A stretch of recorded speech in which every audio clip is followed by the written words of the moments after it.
Bashkia Malësi e Madhe vitet e fundit ka zhvilluar ndjeshëm kultivimin e bimëve medicinale, ndërsa pjesa më e madhe e prodhimit shkon për eksport.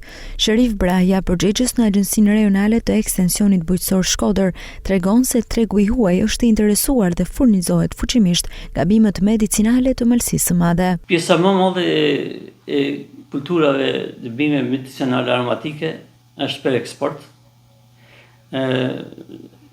Në Malësinë e Madhe, nga që kanë gjetë produktin, dhe më thënë bazën materialet të produktit, ekzistojnë 5 firma të grumullimit, 5 pika grumullimit të bimëve medicinale, të cilat të gjitha këto pika madhen e kanë për eksport.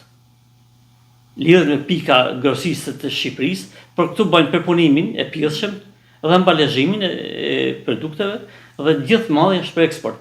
Ndërkohë, një gjë e tillë nuk funksionon me tregun e brendshëm për shkak të problemeve të industrializimit dhe etiketimit të produkteve. Tregu i brendshëm pak e vlerëson këtë produkt, sepse pikat e grumbullimit nuk kanë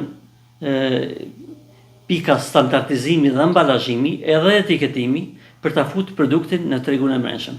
Edhe pse kena shërbelin, është produkt që pëlqet nga gjithë tregu i huaj, në Shqipëri pak shërbel shef të ambalazhuar madje në Albania në farmacitë dhe në pikat e shitjes.